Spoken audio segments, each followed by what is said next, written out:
Euh, Bonsoir à tous. Alors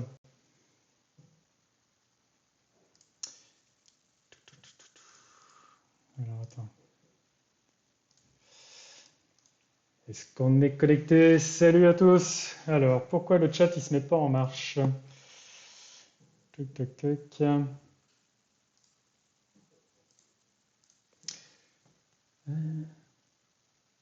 Premier live que je regarde de vous. Salut Nicolas. Salut Matrix, salut Dutch, salut Julien. Alors, pourquoi?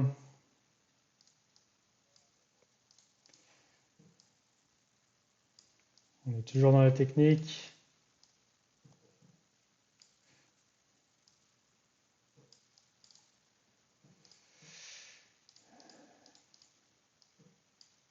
Là.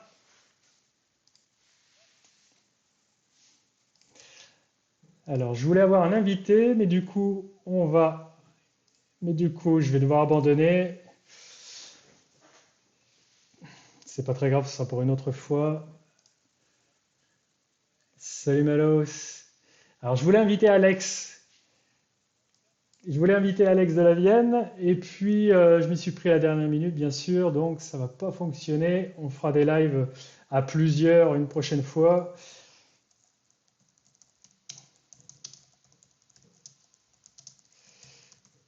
Voilà, on va lui faire un petit message en parallèle. Bienvenue à tous.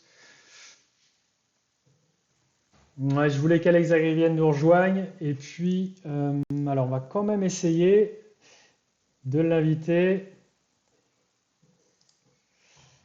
Alors, ok. On va passer par Messenger. On va essayer par ici. Roulement de tambour. Voilà. Mot de passe, on va lui donner un mot de passe. Je suis à vous tout de suite.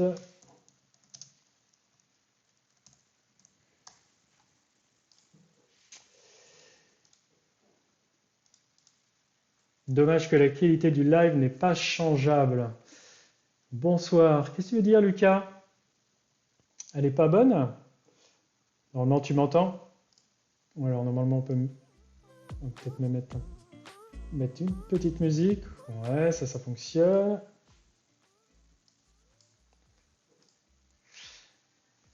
Restriction Twitch. Dommage que la qualité du live n'est pas changée.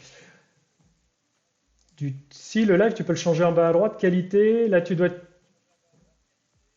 Ah oui, tu as peut-être juste le choix avec 1080. C'est-à-dire ma source, je suis à 1080, tu peux pas baisser. Ok, il faudrait peut-être que je stream en 720 et puis là, pour ceux qui ont une bande passante réduite, vous pourriez me choper. Alors attendez, je vais essayer d'avoir Alex en parallèle. Et bien à tous. Excellente qualité, très bonne idée, très bonne qualité, pas de souci. Bon voilà, c'est un petit live comme les week-ends passés pour discuter de ce qui s'est passé en vidéo sur la chaîne et puis ce qui va se passer aussi en vrai sur l'exploitation, qu'est-ce qui s'est passé cette semaine, qu'est-ce qui se passera la semaine prochaine. Et puis l'idée c'est de répondre aussi beaucoup à vos questions. Alors je crois qu'Alex il est en train de galérer. Est-ce qu'il y arrive avec OBS? Hop.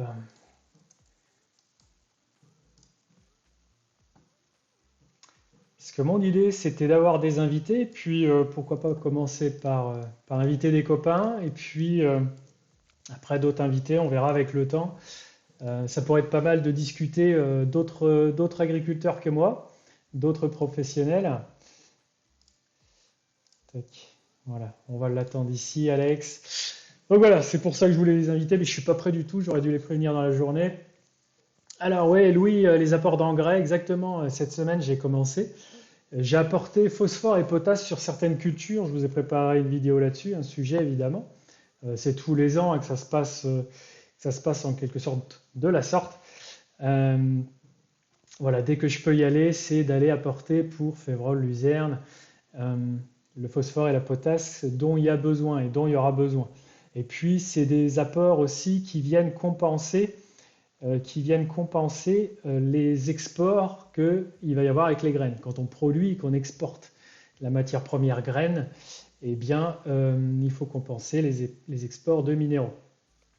Et sur ces cultures Févrole et Luzerne, euh, j'ai pas besoin d'apporter d'azote. Vous ne me verrez pas apporter l'élément N parce qu'elles le trouvent directement grâce à leur échange qu'elles font avec l'atmosphère. Elles captent l'azote dans l'air. Ce sont des légumineuses. Alors, votre case, vous l'avez repeint, mais on dirait qu'il est neuf. À mon avis, on pourrait aller chercher le pain avec, Nicolas, c'est ça que tu dis? Légumineuse. Salut Aurel, bienvenue.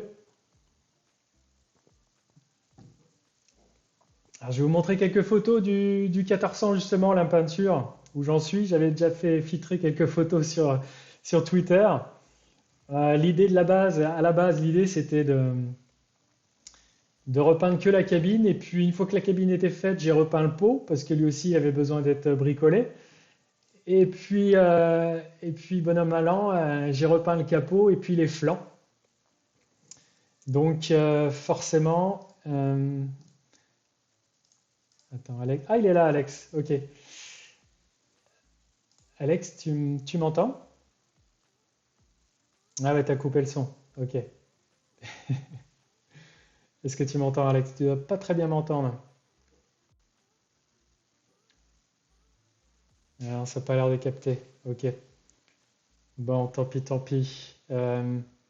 Tu dois être sur mute. Tu dois avoir un petit micro en bas ou la source de, de ton PC, c'est la source de ton flux. Il n'y a pas le son. J'ai bien la vidéo, mais j'ai pas le son. Tu as un petit bouton paramètres et il faut que tu choisisses ta source. Et je vois, il fait un texto en même temps. Ah, c'est bon, Alex, je t'entends. Tu m'entends? Dis oui. Ouais. Ok, super. Attends, on va faire un petit test. Ouais, je t'entends. Et toi, tu m'entends? Est-ce que tu m'entends en décalé, peut-être, du coup? Euh, Attends, on va régler ça. Je vais voir si je peux t'avoir en parallèle. Donc, Alex Agriculture Vienne, mon invité. Regardez. Attends, on va te passer à l'écran direct. Bon, on voit ton bureau, on voit tout, hein.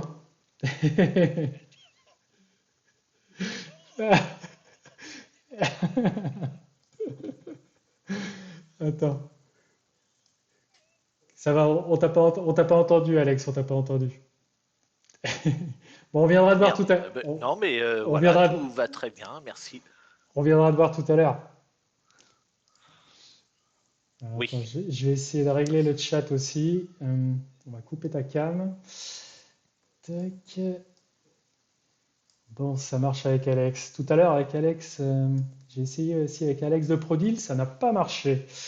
Mais c'est pas très grave. Voilà. Tac, ce sera une prochaine fois. On aura Alex de Prodil une prochaine fois. Hop. Et voilà. Salut les jeunes, ça va bien. Impeccable Vincent. Alex le gamer, oui, oui. Alex de Prodil, voici sur ton appli. Très bien, ok. Allez chercher le pain, ok. C'est ça que tu disais, Nicolas Gray. Ah, je vais vous faire voir quelques photos du 1400, justement. Je vous fais venir pour cela. Ça serait sympa que je vous le fasse voir quand même. Et voilà. Là, ce qu'on voit, c'est le capot. Ouais, Alex, vous ne l'entendiez pas, donc il y avait peut-être un petit problème de son, mais ça va se régler. Ça va se régler. Donc l'essentiel, c'est que vous m'entendiez et puis que vous me voyez. Il va y avoir voilà, un petit diaporama. La peinture, ça c'était avant. Ok, après on l'entendait. Merci Thomas. Alors, est-ce que vous m'avez posé des questions un petit peu plus haut? Je vais regarder. Sinon, c'est pas sympa si je vous réponds pas. Bon, bienvenue aux nouveaux arrivants. Si c'est bon après, j'adore. Merci Vincent. À quand la rénovation de la batteuse? Oui, certains d'entre vous voudraient que je la repaye entièrement, mais quand je vois Ce serait super hein, de repeindre la batteuse, mais quand je vois le temps que ça prend de peindre un capot, les flancs, la cabine, les montants, démonter le toit, donc ça prend un temps fou. Il y a quand même des milliers de pièces à repeindre sur un tracteur, sur une moissonneuse. Bon, plusieurs pièces peuvent être peintes d'un coup, hein, mais si on veut faire les choses bien, ça prend énormément de temps. C'est vrai que le cadre de la cabine, j'ai choisi de ne pas le peindre au pistolet. Je l'ai fait au pinceau pour aller plus vite parce que cacher tous les montants de la cabine, c'est vachement laborieux en fait. Donc si on veut faire les choses bien, il faudrait plus d'un hiver pour repeindre une batteuse entière. Je reviens plus tard dans la soirée. À tout à l'heure, Baptiste. Ah oui, donc vous êtes certain à être en stage, à être en formation. Demain, c'est sûrement l'internat, sûrement les études. Alors, Louis, il est beau le capot. J'ai pas mis les photos des flancs. Ah, j'ai pas fait de belles photos. Alors, vous voyez que là, il y a quand même un petit grain. J'ai pas réussi à mettre ce qu'il faut comme peinture partout. Il y a un petit grain à gauche. Il y a comme un effet mat sur la partie gauche là, de la photo. C'est que je suis mauvais peintre. Hein. Quand on met bien le nez dessus, eh bien, j'ai pas mis assez de matière à cet endroit-là. Mais bon, c'est le métier qui rentre. Là, quand on voit, il y a certaines zones quand même qui sont vraiment pas mal.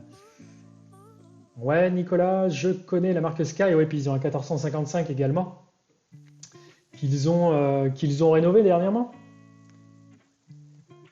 Alex de Prodil. Alors attends, pourquoi tu es Alex? Non, mais attends, et Alex de Prodil, faut pas que tu sois connecté, Alex. Alex de Prodil, non, non, faut pas que tu prennes la connexion d'Alex de la Vienne. Euh, Alex de Prodil, ce sera une prochaine fois parce que là je suis pas prêt. Attends, ça va mieux passer. Il veut vraiment être dans le live. Non, Alex, laisse tomber. On va faire attendre les abonnés après. Regarde-nous, tu peux interagir dans le chat du coup, Alex Prodil. Tu peux intervenir dans le chat. Alors par contre, je vais couper mon micro Alex ici de la Vienne, sinon ça va te faire un écho. Tac. Ah c'est technique. Hein. Alex de Prodil, on discute et on est bien. Bah voilà. Bon, t'es pas en vidéo. Le top ça aurait été de vous avoir tous les deux les Alex, mais là on va laisser tomber, ce sera trop long pour moi de configurer le logiciel que j'utilise. Et du coup on va t'avoir dans le chat, bienvenue sur Twitch. Allez voir son compte Instagram, Alex de Prodil, il vient de le créer, il a mis 3 photos. Elles sont chouettes tes photos Alex. Allez vous abonner à son fil. Voilà. C'est un poète. Effet peau d'orange, ouais, les nouveaux mécanos à cause de la température de l'air pour le séchage. D'accord. Donc je croyais que j'avais pas mis assez de matière en fait. Donc c'est vrai que s'il faut attendre les douceurs, les températures douces pour le faire, bien ça serait difficilement faisable parce que on sera au champ quoi. C'est le seul moment où je peux faire de la peinture, c'est un moment où il fait froid. Il faudrait avoir des cabines et faire ça à l'intérieur dans des espaces chauffés quoi. Alex de Prodier, mon voisin, une 21,81. C'est la Saint-Valentin, mon ami. C'est pour ça que vous êtes là. On s'aime tous. Ah mais vous insultez pas les Alex. Ah les Alex vont être jaloux là entre eux. Allez, passons les. J'ai hâte de vous faire voir le tracteur entier. Là il est toujours sous la grange. Il est toujours sous la grange. Il me reste les feux à LED à monter. Et puis j'ai collé toutes les vitres. Hein, la vitre, le pare-brise est en 3 parties. Il y avait une zone à faire au silicone, la jointure. Ah ils sont mignons les Alex. Il y avait une jointure à faire, et puis qu'est-ce que j'ai eu à faire dessus? Euh, il y avait quoi? Non, la garniture c'était fait. Non, il va rouler. Hein. Ça fait un moment que le moteur n'a pas tourné. Donc l'idée c'est de le sortir la semaine prochaine, c'est qu'il tourne, et puis de lui mettre plein de bouillasse dessus, comme je vous ai dit sur Facebook. C'est de le rendre tout bouillasseux parce que il va rentrer dans les engrais. Là, cette semaine, donc on a fait les engrais, j'ai fait les engrais phosphore-potasse, mais la semaine prochaine et puis dans les semaines après, le 1400, celui qu'on repeint, eh bien, il sera dans les engrais azotés et il aura le pulvérisateur derrière pour épandre de l'engrais liquide. Donc, bah, la peinture, on va la recouvrir, mais c'est pas grave, on le lavera. Chaque peinture a une température conseillée pour être utilisée. Ok. Donc cette semaine, j'étais sur les finitions du 1455 et puis sur euh, les, les engrais, donc sur la févrole. Donc là voici des nouvelles de la févrole semée à la volée. Là c'est pas de la févrole, c'est un matin glacé. Une bonne flaque d'eau, voilà. Ça je l'ai. Et du coup, bah, je suis passé dans certains champs pour mettre voilà, phosphore, potasse. Là ça doit être du Super 45 que mon magasinier de la COP est en train de charger dans le semoir. Et puis j'ai pu passer, puis pas du tout marqué, dans ce champ de févrole. Puis vous voyez que la févrole, bon, la gelée, ça la ratatine. Ça la ratatine, les -5, ça la tortille. Et du coup bah, j'espère que ça va pas trop la marquer ni la faire crever. Oui, la peinture, elle est terminée. Et puis j'en ai profité de faire le capot et les flancs. Mon voisin a 1200, à chaque fois que je le vois, je lui dis on dirait le 1400. Ouais, les 1255, bah, ils se rapprochent, hein. Ils ont à peu près le même design que les 1400. La peinture est finie, Cyril, ouais. Pourquoi pas le pull sur le 95? Je comprends pas, Louis, ce que tu dis. Donc voilà. Bah, la faverolles par endroit, là sur cette photo juste avant, il y avait clairement le pulvérisateur. Je vais répondre à ta question, Louis. Euh, Bah, c'est que par endroit, lorsque je vais mettre l'azote, le 95 chevaux, il sera un petit peu juste pour sortir de. Des fois, il y a des petites mouillères qui sont pas encore asséchées. Donc, difficulté de s'extirper de ces zones-là. On risque de s'embourber quoi, avec le 95 chevaux. Le 145, il s'en sort un peu mieux. Donc, c'est pour ça qu'à la sortie de l'hiver, au printemps, je mets le 145 chevaux sur l'épandage d'engrais liquide. Puis après, le 95, il peut prendre le relais, il peut faire le dernier rapport. Et le 95 chevaux a mis l'engrais solide là cette semaine sur Févrole et Luzerne. Parce que bah, c'est relativement peu lourd. Et puis là, les matins étaient gelés. Donc c'était plutôt cool pour passer. Donc vous voyez là sur ces photos, vous avez quelques nouvelles de la Févrole, de là où elle en est. C'est plutôt cool. Parce que c'était pas gagné mon affaire, hein. Semis à la volée, c'était pas chouette, il y avait des graines à la surface. Donc, donc il y en a qui se sont perdus, hein. Il y a en moyenne 20 graines par mètre carré qui sont viables. Il faut mettre un beau en inox peut-être, Julien, tu veux dire. Alors là sur la févrole, j'ai mis du Super 45. J'ai pas mis de potasse, c'est-à-dire j'ai pas mis le K. J'ai mis que le P du NPK donc. J'ai mis 40-45 kg par hectare de phosphore, soit une centaine de kilos de la matière que vous voyez dans le godet là, que je charge à la coopérative. Ouais, bah du coup, oui, elle est pas trop mal, hein, Dotsfar, la févrole. Par endroit, elle est pas jolie jolie, il y a des petits trous, par endroit, elle est à 15, il y a 15 plants au mètre, quoi, donc c'est un petit peu juste. Alex il est toujours là, il est sage. Je te vois. Très bien. Et elle est quand même belle. On va faire participer un peu Alex là. Tiens, remets ton micro Alex, t'es pas en direct sur Twitch, là tu peux me parler directement. T'es OP. T'es OP pour parler de ta vidéo de ce matin. Allez, on va discuter avec Alex. Parce que ce matin, il a sorti une vidéo sur sa chaîne. Hop, on va mettre le son. On va regarder si vous l'entendez bien déjà avant qu'il parle complètement. Vous entendez son petit souffle? Attends, je vais voir si elle... Ouais, je t'entends. Ouais, je t'entends, je crois.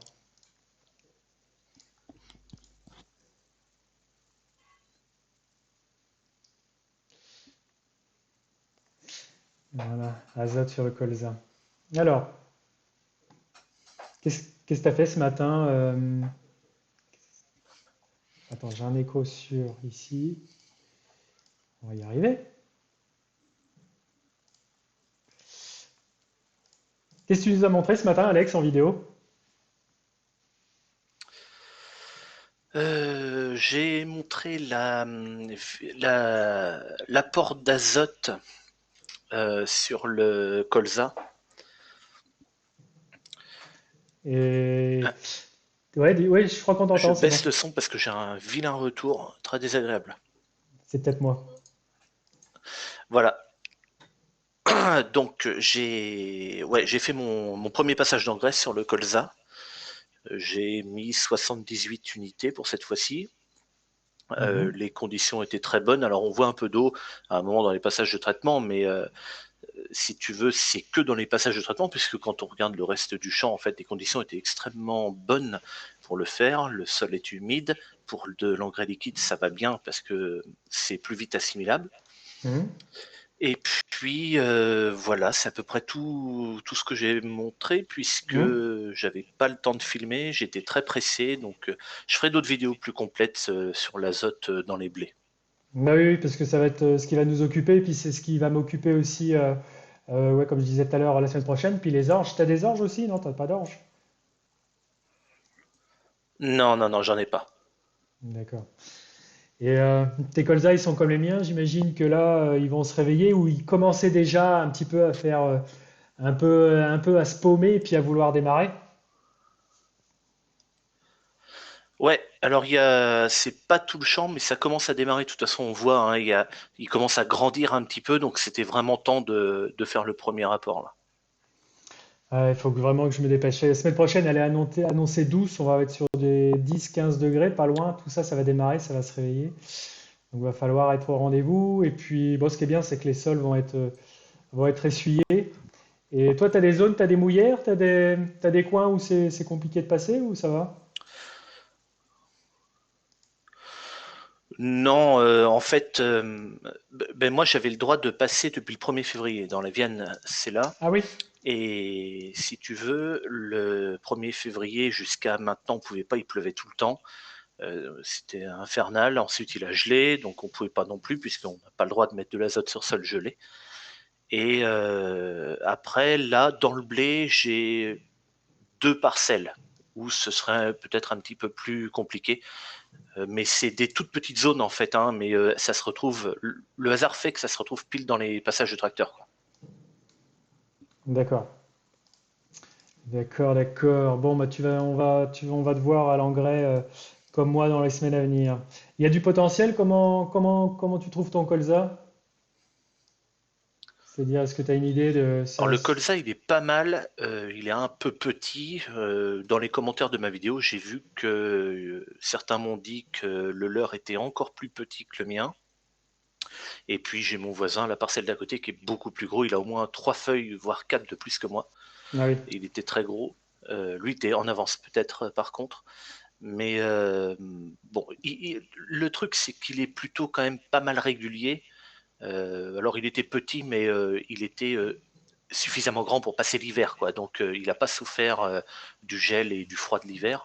ouais. Donc voilà, bon, c'était aussi le bon moment de le faire repartir justement avec un coup d'azote qu'il essaye de rattraper un petit peu son retard, quoi. Ah oui. Et t'as fait comme moi, tes reliquats azotés. Moi, j'ai à peu près 10 kilos, 10 unités d'azote dans mes sols. C'est très très faible par rapport à d'habitude. Toi, vous avez des retours? T'as fait des analyses? C'est pas arrivé? Non, moi je fais des complètes en fait, mais du coup j'ai pas, je me rappelle même pas Ce je qu'il y me a rappelle dans le... même pas ce que j'avais en reliquat, mais même si je le sais pas, c'est pris en compte dans ton... dans mon plan prévisionnel en fait Ouais, de fumure, ouais. d'épandage. D'accord. Ouais. Ok. Ah, je suis étonné parce que l'année dernière, on n'a pas fait des gros rendements. En céréales, j'imaginais que l'azote qui n'était pas dans le grain, bah, elle était restée dans le sol et puis bah en fait elle n'est pas là. Je suis très surpris, même sur les précédents luzernes, je pensais qu'il y aurait des restes, que la luzerne aurait laissé pas mal de nutriments et finalement pas beaucoup. Je pense que bah voilà, ça s'est échappé, ça s'est échappé.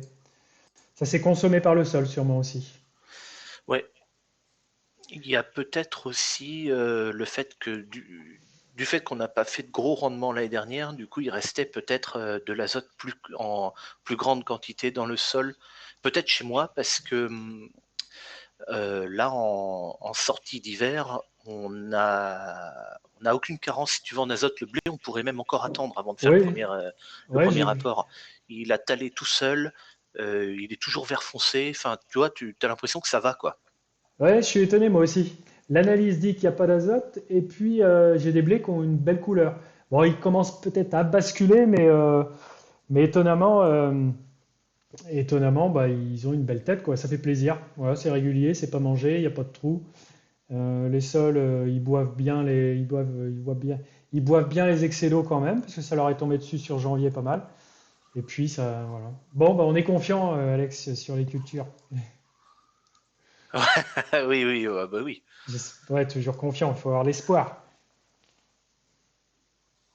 Il faut avoir Oui, l'espoir. parce que si tu veux, l'année dernière, on a pris une grosse calotte et une bonne calotte qui rend modeste en fait, si Ouais, tu veux. c'est ça.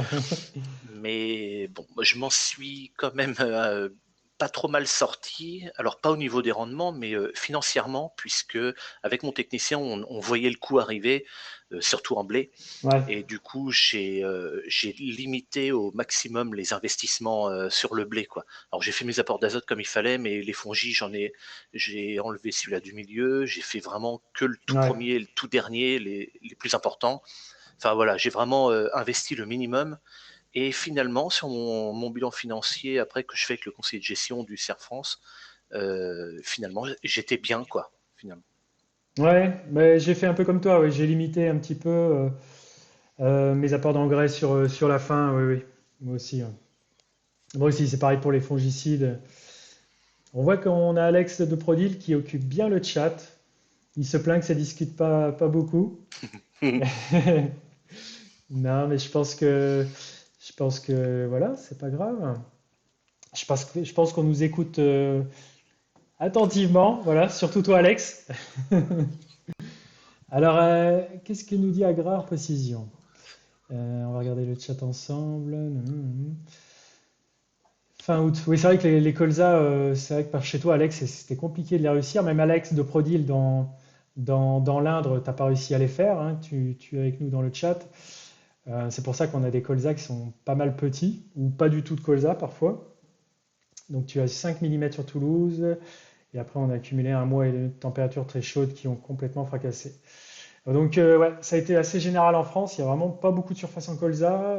Lié à ça, des insecticides qui ont des difficultés à faire effet. Ouais, on a des colzas qui se font pas mal manger. En dessous de chez toi, Alex, ça devient des zones compliquées pour faire du colza. En Touraine, peut-être pas encore. Peut-être pas encore arrivé, mais donc l'idée, ouais, voilà, faire des colzas peut-être pas trop, faut peut-être pas faire des colzas trop rapprochés, sinon les insectes peuvent peut-être se mettre là-dedans. J'ai un écho là. Ah oui, c'est normal. Ok. C'est pas toi, Alex, qui t'es connecté. Continuez comme ça, Ouais, vous faites. pour Ouais, les dis-moi. colzas, euh, si tu veux, ça, c'est compliqué par rapport aux altises, surtout maintenant. Les colzas, parfois pendant les zones sèches de août et début septembre, ils végètent un peu, ils ont de la peine à pousser vite. Et les altises se mettent dedans, ça les bouffe. Et j'avais essayé, je change un petit peu de sujet, hein, Ouais, vas-y. Ouais. j'avais essayé pendant 3 ans euh, des plants de compagne, du fenugrec. Ça marchait bien parce que le fenugrec a une odeur qui est très forte. Il pousse en même temps que le colza et il masque, parce qu'il y a un mec qui m'a expliqué que les altis sont capables de renifler l'odeur du colza alors qu'il fait que 1 centimètre, tu vois, et après elles viennent. Et donc le fenugrec masque cette odeur-là et les altis ne viennent pas. Ça marche, je l'ai fait pendant 3 ans, 3 ans ça a marché. Je le fais plus maintenant. Alors ça peut paraître complètement con parce qu'on se dit bah, ça marche et tu le fais plus. Mais ouais, mais le truc c'est que c'est le pognon qui commande et que le fenugrec coûte beaucoup plus cher que de faire un insecticide. Et c'est pour ça que j'ai arrêté de faire ça et maintenant ben, je remets un insecticide. Oui, oui, tout ça, c'est des équilibres compliqués. C'est pas tout blanc, tout noir comme d'habitude. Et comme tout, c'est pareil. Moi, je mets de la févrole. C'est peut-être un peu moins cher que le fenugrec. La févrole, bon, je l'autoproduis en quelque sorte. Je la prends, je l'autoconsomme en la prenant dans ma production, mais ça a un coût quand même à l'introduire. Voilà, au lieu de la vendre en tant que graine à 200 euros tonne, bien, je vais la mettre dans mes sols. Ça a quand même un coût. Ça a des avantages, mais ça a des coûts. Donc, on a un métier où faut calculer tout, quoi, tout ce qui est fait, ça a des impacts. Voilà. Technico-économique, c'est ça. C'est la base du métier. Ouais, complètement. Et toi, Alex, de Prodil, dans le chat, tu en es où de tes apports d'engrais? J'ai un petit peu la réponse parce qu'on s'est eu au téléphone. Tu l'as peut-être dit un petit peu plus haut. Je crois que Alex, donc tu peux pas passer mais il va nous répondre un peu plus tard. Tu peux pas passer, je crois, dans la plupart de tes parcelles, c'est vachement mouillé. Je n'ai pas commencé car j'ai beaucoup d'eau et comme mes sols sont fragiles et encore peu essuyés. C'est un petit peu ce que j'y disais dans ma vidéo où je parlais des excès d'eau. C'est vrai que toi, tu es une région de la Brenne, Alex de Prodil, dans le chat, hein, pas Alex que vous voyez avec moi en visio. Et bah, c'est une région qui a un petit peu de mal avec l'infiltration des eaux, hein. C'est vrai que c'est le pays c'est la région des 1000 étangs. C'est pas pour rien. C'est une zone, c'est artificiel, hein, ces étangs-là, mais ça a permis d'assécher des zones et puis de cultiver, de faire pâturer certaines zones. Et donc, si tu habites quand même cette région-là, même si tu peux faire des céréales, ça reste compliqué pour y intervenir de temps en temps. Et on a perdu Alex, il est en train de dormir. T'étais pas content tout à l'heure, tu voulais faire un Twitch, un live aussi en même temps que moi, c'est ça, Alex? Vas-y, remets le micro. Non, non, non.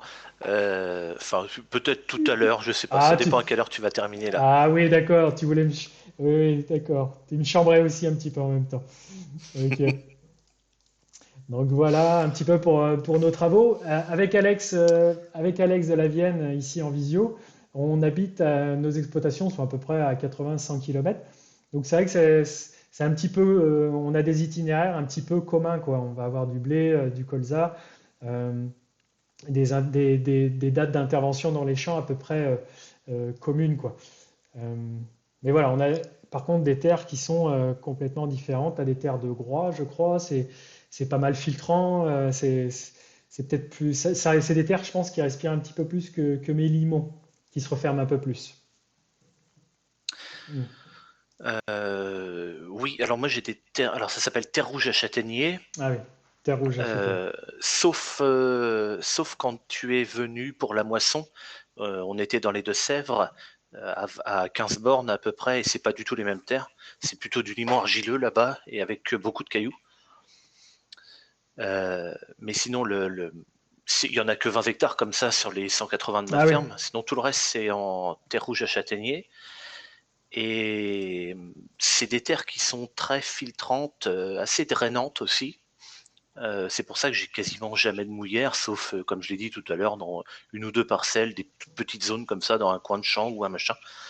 Mais par contre, c'est des terres qui sont intéressantes parce que si tu veux, on peut se prendre un orage de 15, 20, 25 mm dans une nuit, par exemple, et l'après-midi, on peut être dans le champ à travailler, quoi. ah oui, ça c'est appréciable.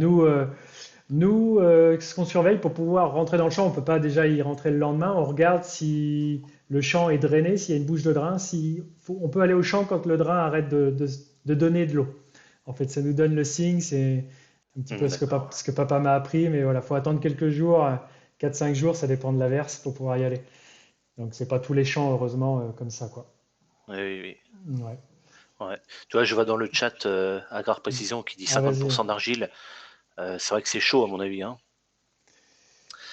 Pour y aller. La- Moi, je sais pas ce que ça veut dire de la terre qui colle aux chaussures, quoi. Chez nous, ça fait pas ça, Mais oui, par oui. exemple. Et à côté de ça, vu que c'est de la terre rouge à châtaignier, on a de l'argile quand même dans le sol, mais un peu plus profond. C'est de l'argile qui est orange-rouge. Et du coup, on a des sols qui quand même gardent l'eau très longtemps avant que le sec de l'été arrive. Ouais. Du coup, je lis en même temps ce que Agrar Précision dit. Oui, c'est une grosse capacité aussi ça doit être tes sols dont il parle, Agrar, une grosse capacité d'échange cationique, c'est-à-dire à fixer tes sols ont une bonne capacité à fixer les éléments nutritifs, à les conserver, à pas les lessiver. Le CEC chez moi, il est plutôt moyen, moyen bas. Euh, Ouais, d'accord. Donc c'est il doit parler des sols à c'est comme 50% ça. d'argile. Alors peut-être parce que l'argile est justement plus basse et pas très haute. Je sais pas dans les horizons. Mais bon, après, je fais de l'amendement maintenant.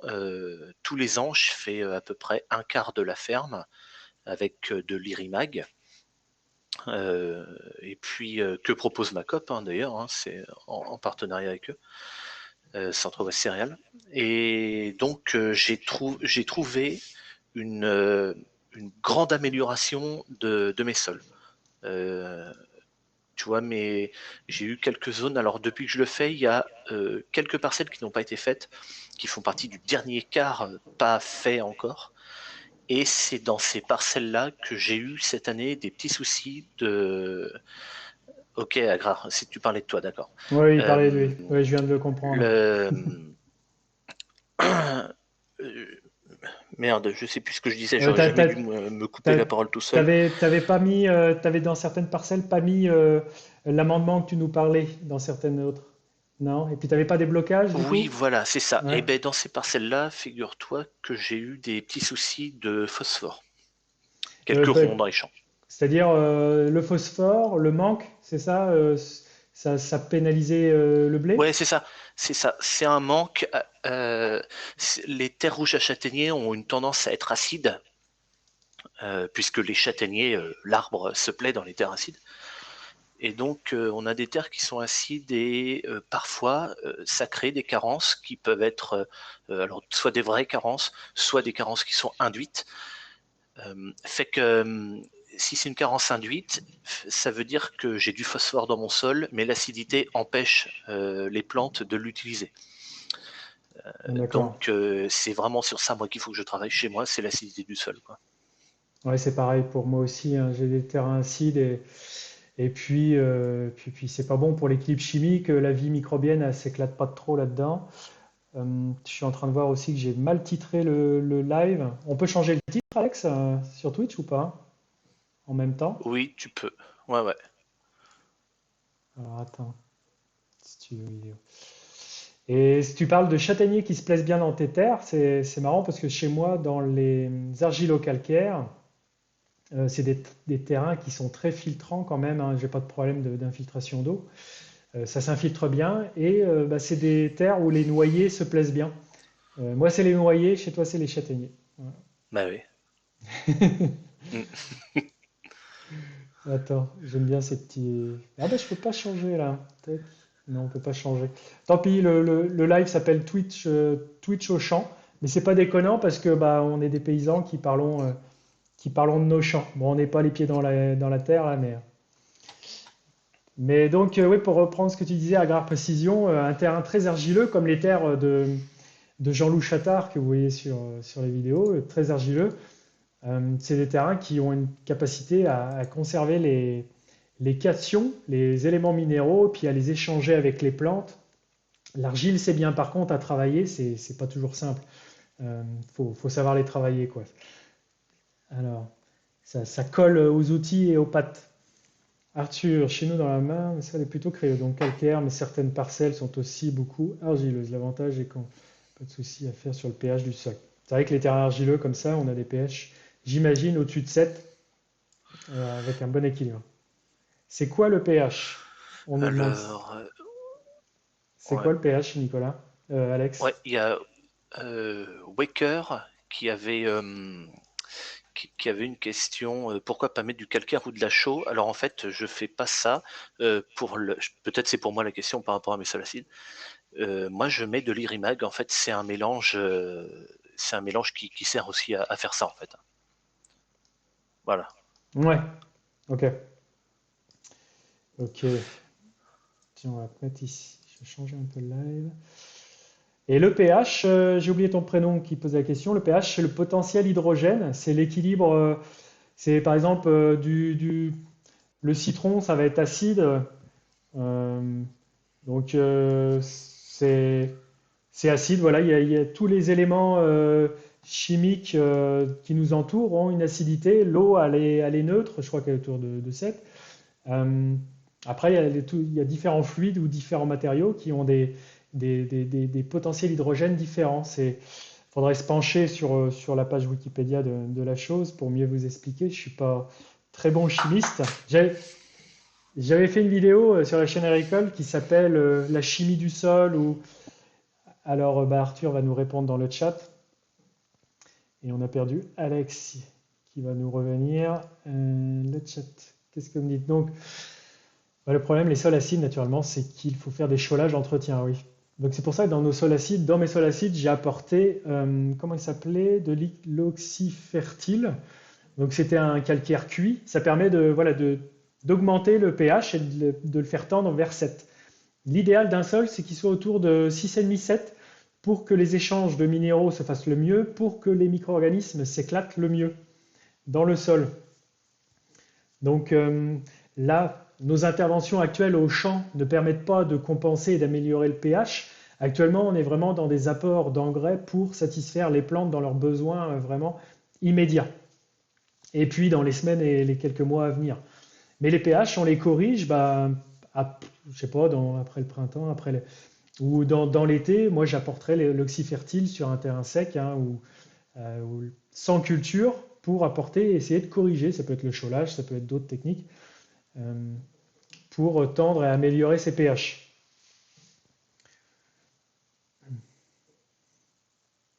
Donc, le problème des sols acides, ok, le potentiel hydrogène, c'est ça. Donc, il faut toujours être conscient et puis on essaye de toujours faire des analyses de terre pour savoir nos terrains, quel est leur équilibre chimique. D'une parcelle à l'autre, ça change, hein. Sur la ferme, on a du pH de 6,3 à 7,4, quoi. Donc une grosse variabilité. On a des champs, il y a des cailloux, il y a des champs, il n'y a pas de cailloux. Il y a des champs avec des cailloux silex bruns, d'autres c'est des silex blancs. Bon, sur la plupart des fermes, c'est très variable, hein. On a des zones et des parcelles qui rendent plus ou moins différemment à cause de leur terroir et leur nature de sol. D'autres sphères potentiel hydrogène. Je t'en prie, Nicolas. Lorsqu'il y a un pH basique, il faut faire comment pour le faire devenir neutre? Alors, je l'avais dit dans la vidéo. Est-ce qu'il ne faut pas exporter les végétaux? Alors, attends. Mais c'est compliqué de rectifier il est plus facile de rectifier un sol au pH acide, en dessous de 7, qu'un sol au pH élevé. C'est très compliqué. Je crois qu'il faut exporter les végétaux ou les pailles.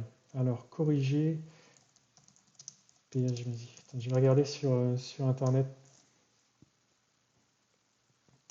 Euh, Peut-être vous répondrez dans le chat. Il y a peut-être des chimistes du sol plus calés que moi. Sinon, je vais dire des bêtises. Agré, comme à la moisson. Ouais, les sols argileux, il ne faut pas les matraquer, sinon ça les referme. Après, pour les rattraper, c'est difficile. C'est de la pâte à modeler, sinon que tu tasses comme ça, quoi. Alex le statut juridique, Nicolas? Ah, tu veux savoir? Moi, c'est une entreprise à responsabilité limitée. C'est une URL, hein, Nicolas. Alex rigole. Exportation des pailles. Alex de Prodil, donc ouais, exportation des pailles, ça permet de corriger et de baisser le pH, c'est ça? Il se met les doigts dans le nez. Tu me confirmes ça, Alex? Très compliqué de baisser le pH, ouais. C'est vrai que baisser un pH, c'est pas commun, quoi. C'est toi, Alex, qui as remis ton micro là? Ouais, c'est toi. Ouais. Oui, bah de toute façon, oui, oui. Baisser le pH, de toute façon, si tu le fais pas, enfin chez moi en tout cas, il va pas se faire tout seul. Alors c'est vrai que les apports organiques, donc soit la restitution des pailles, soit par du fumier, soit par autre chose, comme moi de l'irimag ou de la chaux ou des machins, c'est indispensable parce que, comme j'ai dit tout à l'heure, ça bloque après les autres éléments puisque c'est plus équilibré. Et puis après, bah, de toute façon, ça se fait pas tout seul, hein, donc de toute façon, il faut faire quelque chose. Certaines techniques entre guillemets coûtent plus cher que d'autres, mais après il y en a qui sont plus efficaces que d'autres aussi. Alors il faut choisir parce que il y en a qui vont être efficaces très rapidement, comme de la chaux par exemple. Ça va être efficace tout de suite, ou alors tu as de l'Irimac comme moi, qui va être efficace au bout de 2 ou 3 mois, mais qui va être efficace sur plusieurs années. En fait, Ouais. c'est pour ça que je peux me permettre avec de l'Irimac de faire un quart de ma ferme par an. Ouais. C'est ce que l'oxyfertile m'avait été quand on me l'a vendu et puis que je l'ai pendu. Oui, ça n'a pas un effet fouet tout de suite sur l'année, mais c'est quand même moyen terme, quoi. Mais d'ici un an, il va falloir que je refasse quand même une analyse pour voir si la promesse commerciale est une promesse technique, évidemment. Voilà. Si techniquement ça se vérifie, si le pH a été rectifié un petit peu. C'est toujours ça, hein, euh, c'est toujours intéressant que la promesse commerciale se vérifie dans les faits. Alors attends, on va regarder un petit peu le chat. Il fait pas le trublion dans la zone commentaire, Alex de Prodil, ça va? Il vous chahute pas? Non, il est très sérieux. Là, il nous dit donc, Alex de Prodil, la chaux tape fort au départ. Non, Ouais, non, je pense. non, ouais, il est sage. Il est sérieux, hein. C'est que vous n'êtes pas tous les deux en même temps dans le chat, c'est pour ça que vous faites pas le bazar. Là, t'es sérieux, t'es à l'écran. La chaux, voilà, la chaux vive, ça tape fort. C'est vrai, comme son nom l'indique, ça va rectifier le pH. Et je pense que pour la vie microbienne, ça doit lui mettre un petit coup aussi. Tout comme, faut le dire, hein, tout comme l'engrais minéral sous forme liquide que l'on apporte, ces engrais-là, ont un impact sur la vie microbienne. Ça leur fait pas du bien. Il y a quand même, ça doit sans doute être néfaste pour certains micro-organismes. Et il leur faut un peu du temps pour se relever, voilà, de ce genre d'apport. Je pense que ça acidifie, je pense, le sol, nos engrais azotés.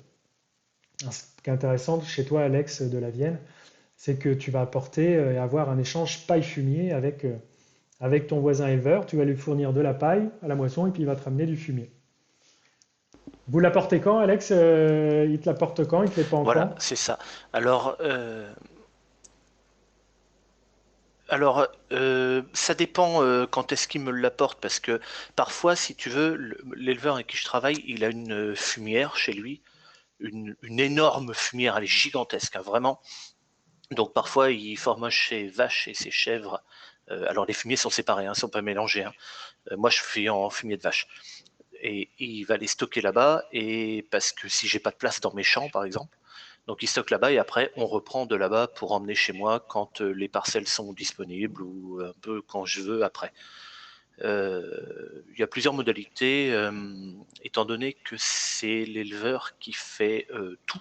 C'est-à-dire que moi je laisse la paille, il vient botteler, il ramasse, il ramène chez lui, il roule le fumier. Alors moi je roule aussi avec ma remorque, mais lui en roulant une partie, et c'est lui qui épand. Donc du coup, je reçois peu de fumier par rapport au barème que si par exemple je roulais tout et je l'épandais moi-même et tout, je pourrais en avoir plus Ah oui. Et de fumier. Je pense, je pense à réduire, voire peut-être même arrêter l'échange, parce que si tu veux, avant on avait un épandeur à fumier, un gentil, et ça marchait très bien et tout ça. Sauf que papa était tout seul à ce moment-là, puisque moi j'étais pas installé. et il n'avait pas le temps de faire l'épandage et puis de faire les autres travaux parce que ça tombait tout en même temps et puis ça lui a cassé les pieds à force parce que bon, il voulait pas devenir l'esclave de son travail non plus. Donc comme l'éleveur pouvait le faire lui-même, du coup il a laissé ça à l'éleveur. Il a vendu l'épandeur à fumier puisqu'on n'avait plus l'utilité.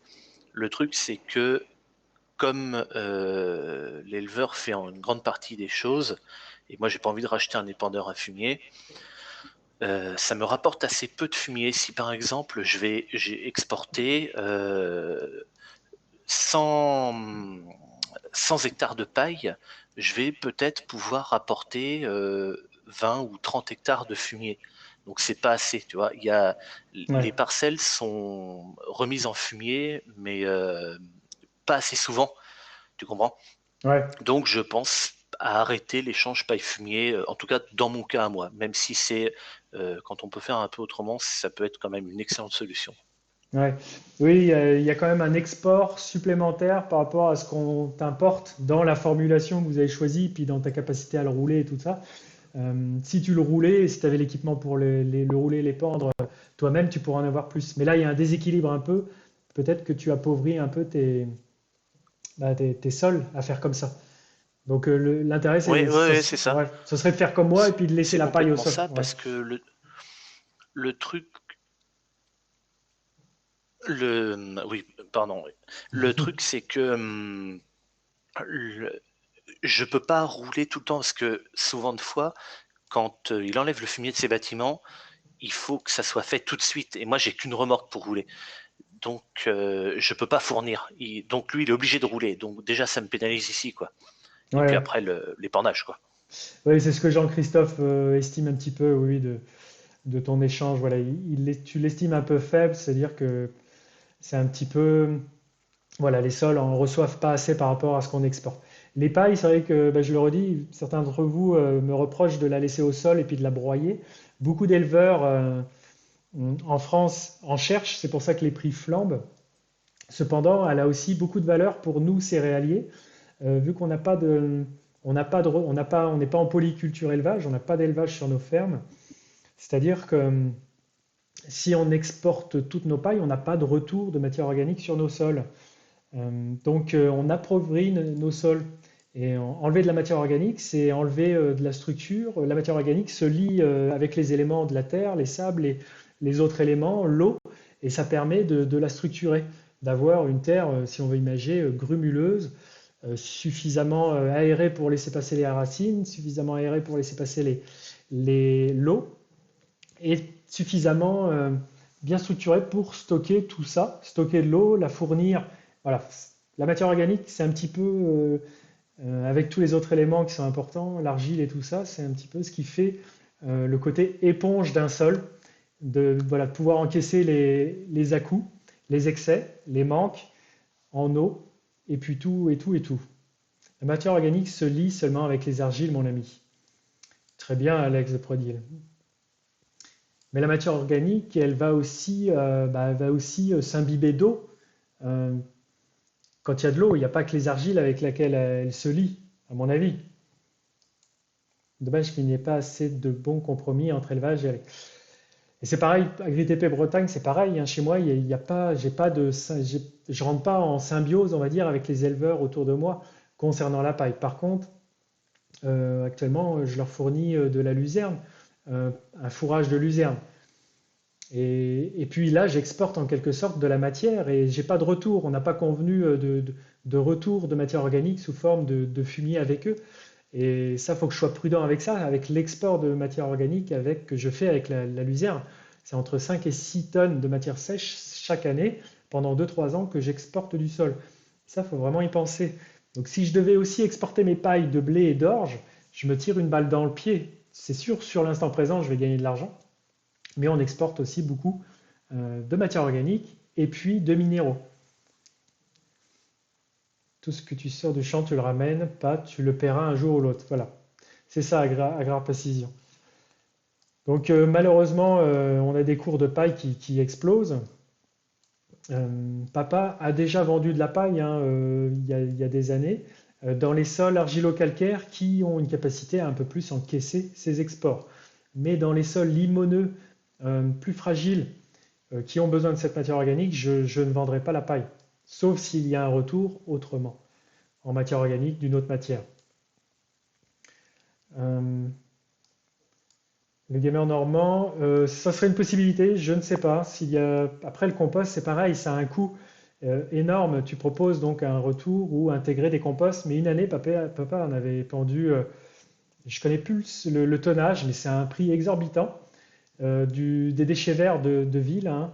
Et le problème, bon, déjà c'est cher, et puis en plus, j'épandais avec du plastique. Donc c'était pas bien trié. Voilà, il y avait des bouts de plastique, des jouets, des bouteilles de shampoing déchiquetées, hein. Bah, oui, quand le tas était là, on les voyait pas, mais une fois que la pluie était passée par là et avait lavé tout ça, ben voilà, c'était pas propre. Donc prudence par rapport à la matière qu'on épand. Je suis pas là pour épandre du plastique. Développer son capital sol. Voilà, c'est pour ça qu'il faut que je m'essaye et puis sans cesse m'améliorer sur des couverts en interculture, même les intercultures courtes entre deux cultures d'été, pour créer de la matière organique. Mais c'est plus facile à dire qu'à faire parce que voilà, après moisson, il faut s'empresser, il faut quasiment au cul de la batteuse semer un couvert et puis qu'il puisse lever. Depuis ces dernières années, c'est pas toujours évident quand je vois mes confrères de faire lever des couverts, qu'ils fassent de la matière végétale. Donc c'est assez facile à dire. Et puis, Ouais, dis-moi Alex, dis-moi. le couvert végétal, c'est intéressant quand il faut le réussir, quoi. Parce que moi, tu vois, j'ai essayé ces dernières années. J'ai fait 4 ans de couverts végétaux. Et la première année, j'ai semé mon couvert avec le semoir à céréales, et la deuxième année aussi. Et la troisième et la quatrième année, je me suis dit, je vais essayer d'économiser l'implantation du couvert, parce que je me dis que bon, le couvert, c'est moins important que la culture principale, quoi. Même si c'est pas excellent, bon, ça va, quoi. Et je me suis dit que j'allais le faire avec le Delimbe, carrément, avec le quad. Je passe comme ça dans les chaumes, un coup de déchaumeur derrière.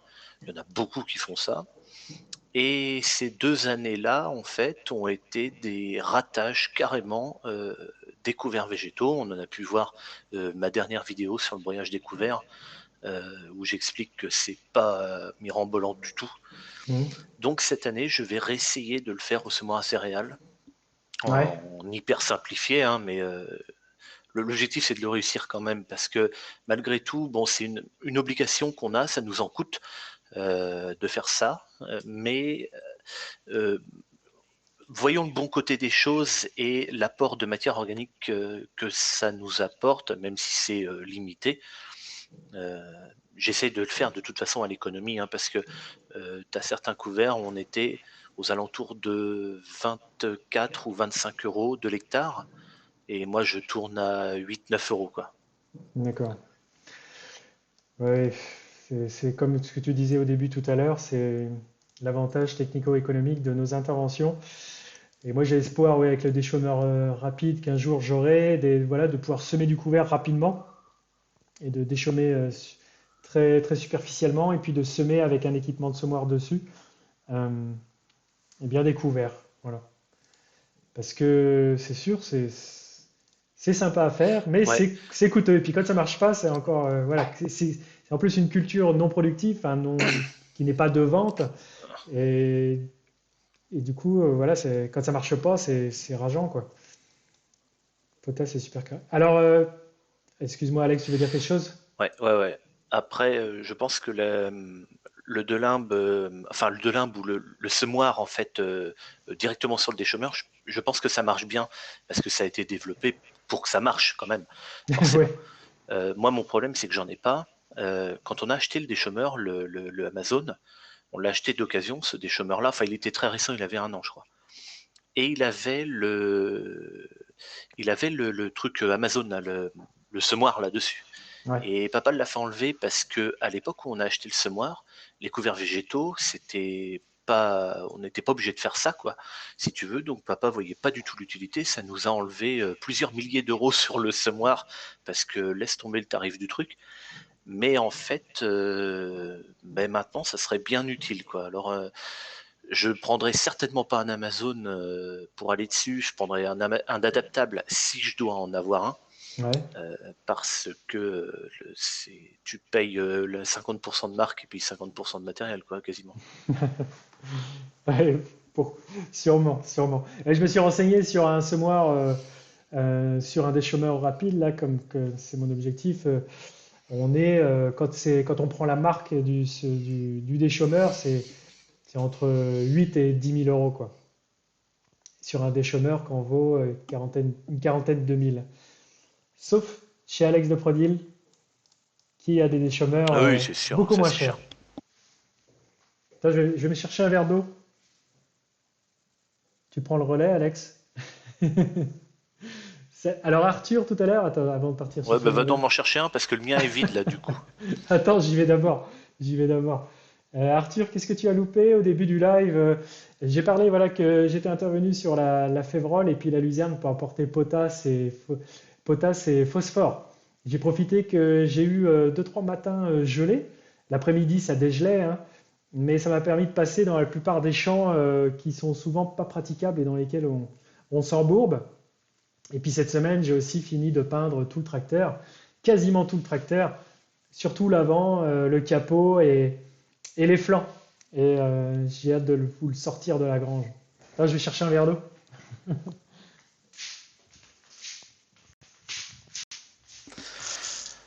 Ah, ok, alors attends. Ok, on va regarder les commentaires. C'est- C'est bon, la cuisine n'est Après, pas ça loin. va essayer de maintenir le sol, hein. D'accord. Oui, c'est vrai, mais les couverts végétaux, après, quand on est. Moi, parce que moi, mes couverts végétaux, ils me servent essentiellement pour mes cultures de printemps. Et les cultures de printemps, moi, ça va être essentiellement du tournesol. Et si tu veux, les tournesols, enfin, pas chez moi en tout cas, hein, parce que c'est pareil, hein, il y a autant de façons de faire que de terres différentes, mais le tournesol réussit toujours vraiment très bien quand on laboure. Donc, moi, les couverts végétaux, le racinaire, ça m'intéresse pas en fait, puisque je vais labourer derrière. Moi, ce qui Ouais, m'intéresse, c'est d'avoir éventuellement une biomasse externe, mais le racinaire qui fait sur le sol, ça m'intéresse pas puisque je vais pas me servir de ça, quoi. Et puis après, je fais mon labour une fois tous les 4 ou 5 ans, ça dépend quand le tournesol revient.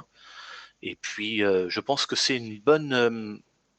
Encore une fois, c'est pareil, il y a des gens qui sont obligés de labourer tous les ans, mais je pense que labourer tous les 4 ou 5 ans, je pense que chez moi, en tout cas, un bon, c'est un bon cycle, en fait. Plus court, ce serait trop. Ça serait trop labouré. ouais. Moi, ouais, ça va faire 6 ans qu'on n'a pas labouré, mais comme je disais, moi, ça va être le problème du salissement. Il y a des vulpins, il y a du régras par endroits. Donc, je garde la charrue sous le hangar pour retourner, mais voilà, c'est pas encore décidé. Je labourerai pas, hein. C'est pas prévu encore, mais je garde la charrue au cas où. Si vraiment Chez le nous, sel. c'était pareil. Oh merde, ça fait chier ce décalage. Je disais chez nous, c'était pareil parce que papa avait fait sortir le tournesol un petit peu de la rotation. Et il y a des parcelles, il y a plus de 10 ans qui n'avaient pas été labourées. Mais le problème, c'est le salissement en régras qui est résistant en fait chez nous. Et les produits phyto ne font plus rien sur le régras. Tu peux mettre. En fait, il faut faire absolument un désherbage d'automne en prélevé, puis après un autre aussitôt à 2 feuilles, pour le blé, hein, je parle. Ouais, Et puis ensuite, si ça, tu le fais pas, t'es mort. De toute façon, t'es niqué parce que après le régras va se foutre dedans et ça va être complètement infesté. Donc on est obligé de blinder très fortement le programme des herbages à l'automne. Et ensuite, on est obligé de labourer quand même de temps en temps, puisque le régras quand même arrive à revenir, hein, petit à petit. Et le labour, ça fait quand même beaucoup de bien, par chez moi en tout cas. Et ensuite, avec le technicien de COP et puis quelques études que j'avais vues, ou sur Internet ou Arvalis, je ne me rappelle pas, quand on laboure, en tout cas le régras, il peut rester. Alors bon, il y a des cas extrêmes où ils ont sorti des graines, je crois que c'était quasiment 20 ans après, qui étaient encore Ah oui, en capacité de germer. Mais ça, bon, on s'en fout, ça représente 0, quelques pourcents. Mais quand on fait un labour pour désherber du régras et qu'ensuite on y revient 4 ans après, je crois que c'est 85 ou 90% des graines qui ne sont plus en capacité de germer derrière. ouais, C'est pour ça qu'il ne faut pas revenir, en tout cas chez moi, tous ouais. les ans, puisque l'année d'après, on ressort les graines qui étaient viables et qui le Oui, sont toujours. Et du coup, on n'arrive pas à s'en débarrasser puisqu'on laboure trop souvent. ouais, ouais. Et ton tournesol, tu le fais revenir dans tes parcelles tous les combien d'années? Parce que si on veut éviter certaines maladies, c'est bien de pas le faire trop souvent. C'est tous les 5 ans, c'est ça? Alors, en fait, le tournesol, je vais pouvoir le faire revenir. Bon, en fait, ma rotation, elle va faire, par exemple, blé, colza, blé, tournesol, blé, colza, blé, tournesol. C'est à peu près ça. Et ensuite, dedans, dans cette rotation, qui est la rotation type, en fait, chez moi, peut s'intercaler une orge. Il y a des pois, de toute façon, qui sont dans ma rotation. Des pois, je compte en faire tous les ans. Il y en a cette année. Mais par contre, les pois, je ne peux pas en faire dans toutes mes parcelles. C'est pour ça que le pois, je ne le mets pas dans ma rotation type, Ouais. parce que ça va, il ne peut pas aller partout. Mais le tournesol, ouais, c'est vecteur de maladie quand il revient trop souvent, effectivement. Donc c'est pour ça que je fais comme ça. Blé colza, il n'y a pas de problème l'un derrière l'autre, donc ça passe bien. Et puis hop, de temps en temps, une culture de printemps, tu vois, pour casser un peu les adventices, un labour en même temps, et allez hop, on repart sur 3 ans d'hiver derrière. Et D'accord. puis le pois, je te dis, ou de l'orge, voilà, il peut y avoir une culture comme ça, un petit peu à droite à gauche, qui peut s'intercaler, mais Oui, généralement, c'est à peu près ça ma rotation. ouais, je suis un petit peu dans le même, dans la même configuration que toi. Alors parce que je te demande ça pour le tournesol, parce que bah, j'ai pas beaucoup d'expérience, ça fait que 3 années qu'on le fait. Euh, pour l'instant, j'arrive à le faire un petit peu dans différentes parcelles de l'exploitation, mais je me demande, voilà, tous les combien je peux le faire revenir pour m'épargner milieu, FOMA, euh, des maladies qui apparaissent si tu le fais vraiment trop souvent. Un tournesol tous les 3 ans dans la même parcelle, c'est pas bon. Voilà, faut partir sur du 5-6 ans si on veut pas se faire manger du potentiel par la maladie. C'est-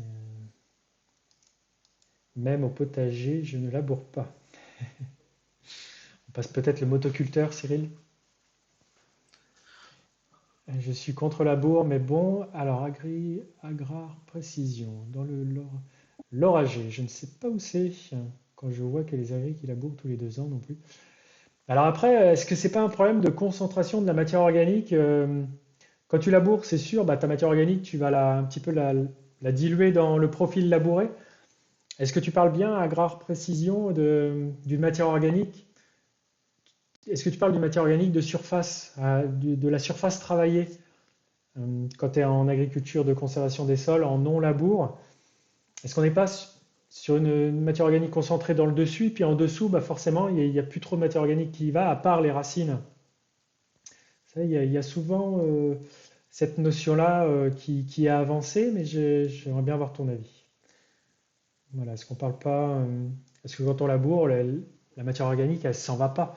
C'est sûr, elle reste pas à la surface, elle est diluée dans les 30 premiers centimètres. Le GR, c'est qu'une question de gestion des stratégies des désherbants alternés au groupe. Là, tu me parles de stratégie de désherbage. Ok. J'ai la charrue et les fraises sur le motoculteur. Ok, Cyril, pour le potager. Je vais vous laisser. Salut Alex de Prolil. Est-ce que tu as fait un peu de mécanique? J'ai pas regardé ta chaîne, Alex, ces dernières semaines. Toi aussi, tu as fait de la mécanique sur tes tracteurs?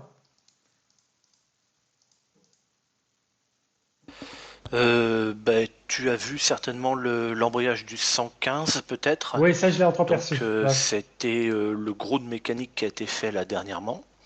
Et puis après on a eu une petite bricole sur le New Holland. En fait c'est une panne. Alors c'est une panne qui est très connue hein, chez New Holland. surtout sur les tracteurs comme le mien, donc les séries 8000 et les TM, qui sont la série juste après le mien. En fait, c'est les capteurs de position de boîte de vitesse. Il y en a deux. C'est deux capteurs jumeaux, ils sont exactement les mêmes l'un et l'autre. Et puis, ça donne l'information de la position de la boîte de vitesse je sais pas, comme c'est une boîte qui est électro-hydraulique, elle a besoin de savoir où elle en est, je pense, pour changer les rapports.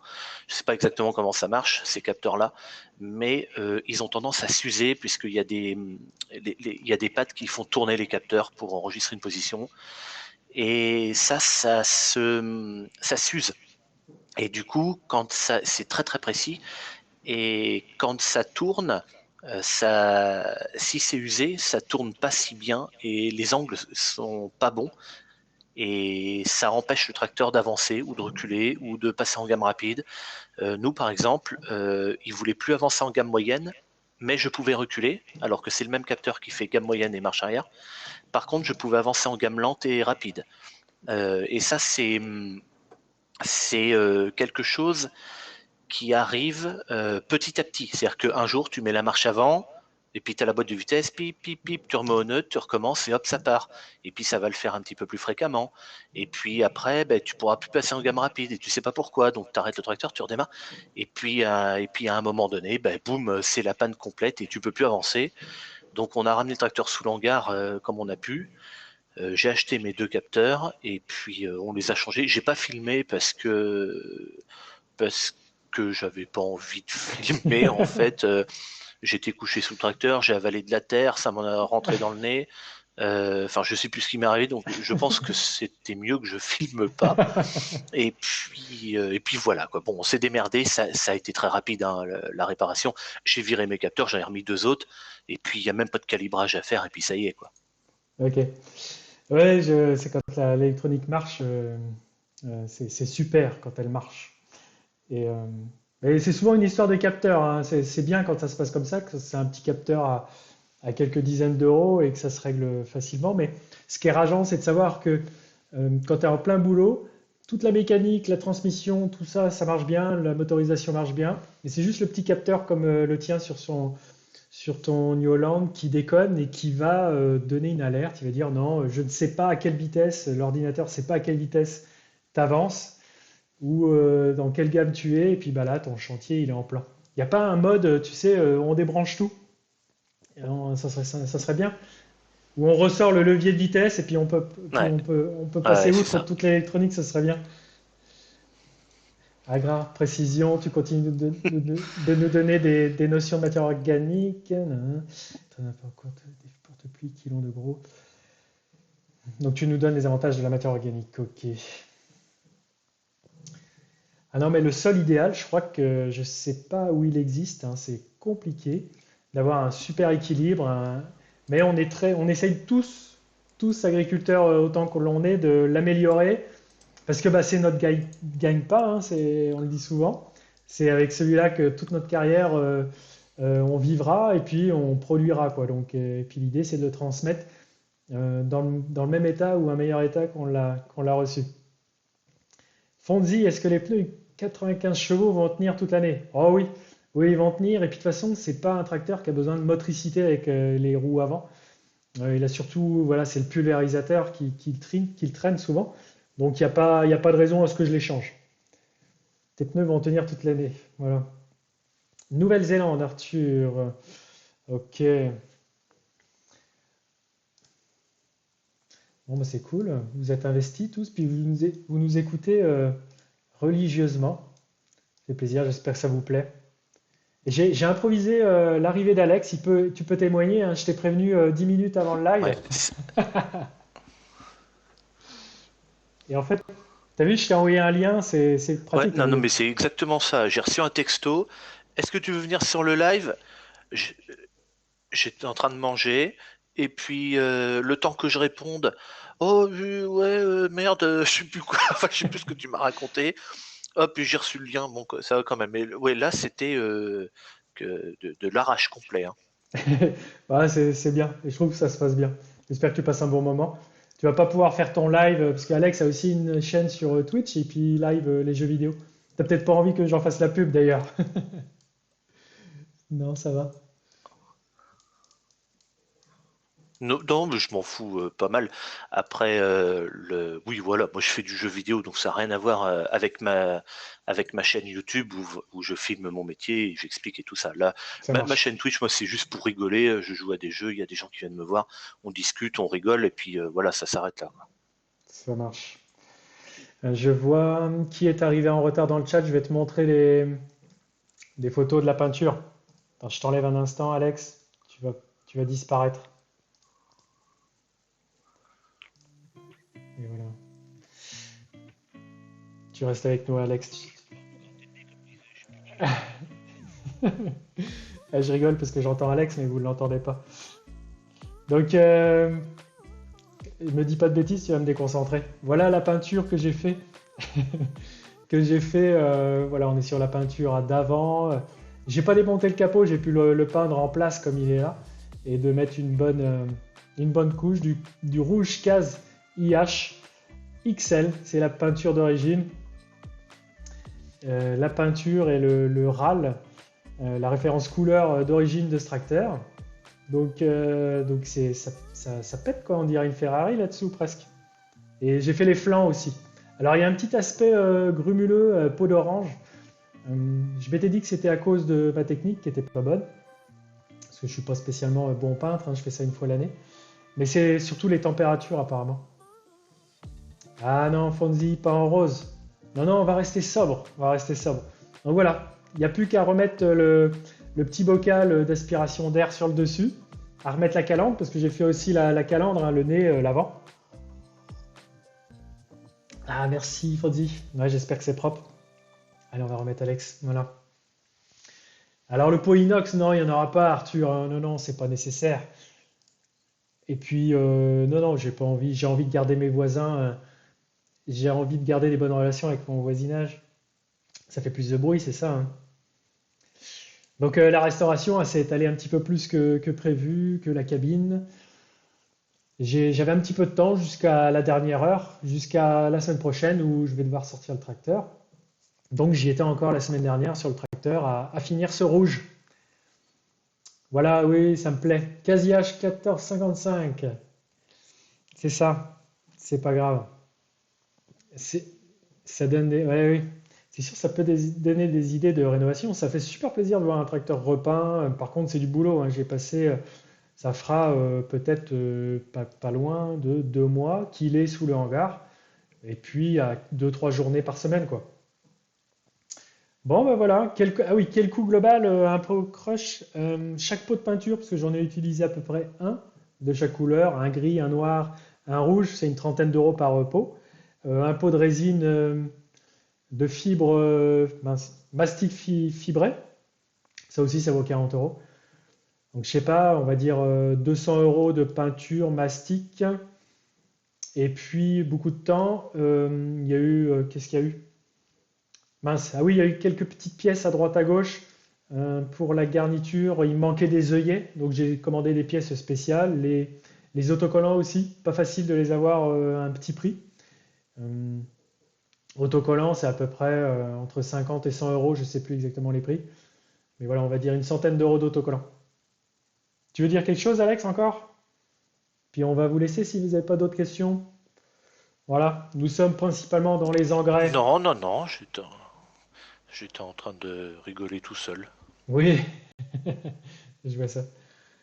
Alors voilà, voilà, c'est pas cher en matière première, hein. C'est sûr que ça m'a pas coûté cher du tout. C'est surtout du temps. Du temps que si je l'avais donné à faire, bah, ça aurait coûté 60-80 euros de l'heure chez un mécano, chez un peintre. Voilà. Donc, c'est vrai que la plupart des, voilà, nous, céréaliers, durant l'hiver, ben, on n'a pas de bêtes envers lesquelles s'occuper. Nos champs sont un petit peu en pause, ils sont en période de vernalisation, c'est en dormance. Donc, moi, je trouve que ce moment-là me convient bien pour réparer le matériel. Il y a aussi le cover crop que je voudrais réparer, il y a aussi le relevage du massé, et puis la batteuse, j'avais aussi. Ah oui, c'est pas grand-chose, c'est un relais sur les clignotants à changer. Les clignotants marchent pas. Nicolas Gris, oui, une prochaine peut-être sur les salons, tu nous rencontreras. C'est pas la même chose si tu as eu le plaisir de t'occuper du 1400. Ouais. Alors les petits matins frais, c'est pas évident de se motiver à faire de la peinture, je vous avouerai. Bon voilà, c'était improvisé. Et merci Alex d'avoir joué le jeu, de t'être joint à la vidéo. J'ai trouvé ça cool parce que bah, tu à peu près dans les mêmes travaux au champ, quoi. Mais je t'en prie. On refait ça une autre fois? On refait ça une prochaine, hein. Je compte sur toi. Oui, si tu veux. Oui, oui, parce que moi j'aime bien. C'est intéressant ce genre de truc, quoi. Voilà, je me préparerai un peu plus à l'avance et puis on préparera avec des thèmes. Je tiens aussi à signaler que Thierry, agriculteur d'aujourd'hui, fait aussi ce genre de rencontres sur le réseau YouTube tous les lundis soirs ou pas mal de lundis. C'est toujours intéressant. Il invite des techniciens, des personnalités du milieu agricole. Donc je trouve ça, ces initiatives-là, très chouettes. Et Thierry, ça fait déjà plusieurs dizaines de lives qu'il fait et c'est toujours très enrichissant. Donc j'espère avoir répondu à la plupart d'entre vous. Non, Fonzie, il ne neige pas à Loche. Il a plu du grésil, de la neige toute moche la semaine dernière. Ça a congelé les végétaux, ça a congelé les routes, ça faisait du verglas. Alors merci Kylian, super format, ouais j'ai adoré. DJ Nico, bientôt la remorque, ouais vous aurez des nouvelles. J'attends des nouvelles auprès du constructeur, je vous disais, pour pouvoir visiter l'usine de fabrication. Je vous tiens au courant. Donc demain, ouais, Thierry fait un rendez-vous à Gris sur sa chaîne YouTube. À voir le thème, peut-être que Kylian nous en parlera dans le chat. Non, on n'a pas eu de grêle, Nicolas. Ah, le bruit sans pot, ouais, là, bah, ouais, un moteur de batteuse ou de tracteur sans pot, ouais, sans silencieux, ça pétarade. Semaine prochaine, donc début des températures. Avec Alex, on sera dans les champs. Et puis il n'y aura pas que moi, il y aura aussi tous les confrères de la plaine. On apportera les premiers engrais sur les cultures qui en ont besoin. Les blés vont commencer à décoller, leurs épis vont sortir de leur dormance, ça va décoller. Merci à tous, merci au chat, voilà à tous ici présents, même ceux qui n'ont pas participé. C'était chouette. Tu nous fais un petit salut, Alex?